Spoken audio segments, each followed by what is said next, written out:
Another day, another vlog. Thank you Lord for this day. Hi there! Welcome back again to a day in my life. Napaaga na naman nga yung gising ko ngayong araw, kaya naman heto, tinignan ko na nga agad kung nakapagsaing na sila. Bago nga umalis yung tatay ko kanina papuntang bukid, nagsaing na nga daw siya at heto, luto na nga ng buksan ko. Hindi ko nga alam kung bakit ang aga kong nagising ngayon. Diyos ko, bumabalik na naman yata yung pagkamatanda ko. Charis. Ibinaba ko na nga itong aming basket para nga matignan kung anong pwede nga lutuin ngayon. Naalala ko nga na meron pa nga pala akong tirang tinapa nung isang araw, kaya naman ito na lang yung piprituhin ko. Tapos hetong tira nating saging na saba nung isang araw, piprituhin ko na din para naman may kapartner yung ulam natin. Binalatan at pinaghihiwa ko na din sa dalawa itong saging na saba at inilabas ko na nga din itong mga tinapa. Nang mainit na nga yung mantika dito sa may kawali, agad ko na nilagay itong mga saging na saba. Mabalik nga tayo sa sobrang agang nagigising. Diyos ko, minsan talaga nagigising ako ng mga alanganing oras. At bigla nga ako napaisip, siguro nagkukulang na naman ako sa kape. Charis. Ay Rugo, ganito yata talaga pag tumatanda ka na. Hindi ko nga alam kung ako kayo din kapag nagising nga kayo ng alanganing oras, napakahirap na nga idugtong nung tulog nyo. Anyway, mas okay naman nga yung meron tayong konting tulog kesa naman doon sa walang gising, di ba?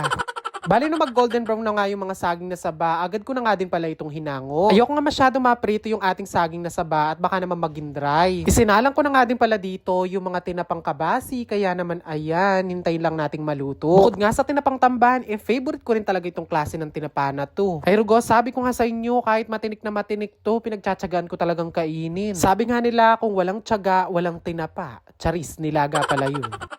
Meron pa nga daw natirang longganisang bawang nung gabi, kaya naman ayan, ininit na nga din pala nung kapatid ko. Sa totoo lang, hindi ko talaga alam yung mga natitira nilang ulam sa gabi dahil nga madalang lang naman ako maghapunan. Para nga sa sausawan, ayan, kumuha lang ako ng bagoong na ginisa ni nanay nung isang araw at nilagyan ko nga ng suka. Diyos ko, itong ulam na to talagang hindi ko ipagpapalit kahit na 1 kilong baboy po. Pero kung gagawin nilang 2 kilo, pwede na siguro. Charis. Fast forward, pagkatapos ko nga kumain, nagpahinga lang ako saglit at naligo na rin. Nagwisik-wisik lang ako ng konting pabango at ayan, inayos ko na nga yung buhok ko dahil tumatalakad siya. Hindi ko din kasi alam kung anong gupit na talaga yung papagawa ko dito sa buhok ko. Pag kasi tumutubo siya, ganyan. Lamoy ako'y Tweety Bird. Bali si Cherry Pie nga pala yung makakasama natin ngayon. At heto, pagdating ko nga, dun pa lang siya naligo. Ay Rugo, kung narinig nyo lang yung mga pinagsasabi ko, talaga naman, manggigil ko niyang oras sa'yo. Napasarap nga daw yung tulog niya, kaya naman hindi daw siya agad nagising. Ay Rugo, sabi ko nga sa kanya, ayoko nga sa lahat yung naghihintay ako. Bago nga ako umalis kanina ng bahay, fresh na fresh pa ako. Diyos ko, ngayon hindi pa kami nakakaalis. Bala, may haggard na ako kayo. Na mga time nga na to, nandito na nga kami sa SM at dito nga namin nimimit yung client ko. Naway mo na yaman iningat ching Cherry Pie, may crop top yung ibababa ni. Hindi ko nga kasi dinadatnan sa bahay nila yung client ko, kaya sabi niya dito na lang daw sa SM Baliwag kami magkita. Meron din naman kasing bibilhin dito si Cherry Pie, kaya naman heto, hinantay na din namin bago nga kami pumunta doon sa pagbibilhan niya. At habang hinihintay nga namin yung client ko, itong si Cherry Pie, pilit binababa itong crop top niya. Ba't kasi paka-crop top mo ngayon ibababa mi?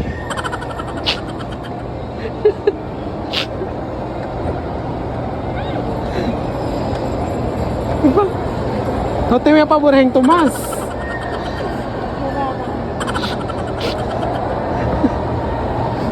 Tapos eto, kinabukasan nga pagkagising ko, agad na nga ako nagtimpla ng kape dahil alam nyo naman, coffee is life.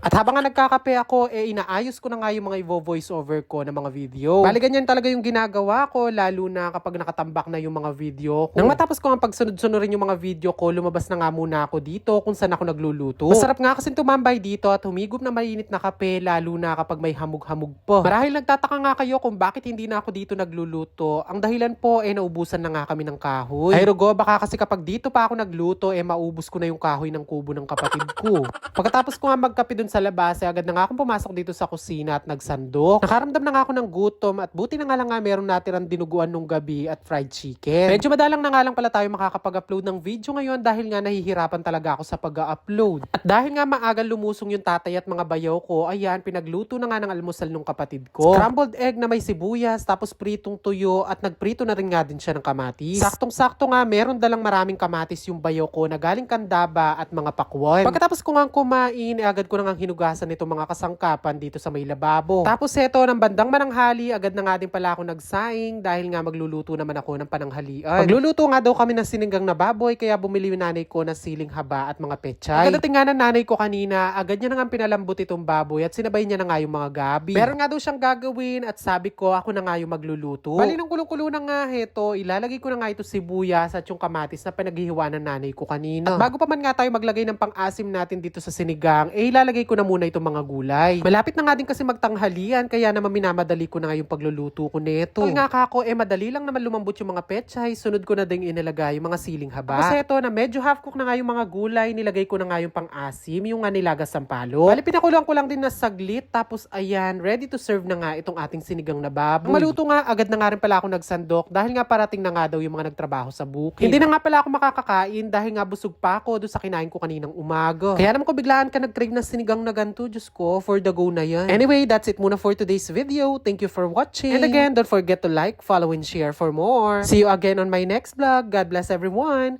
Bye!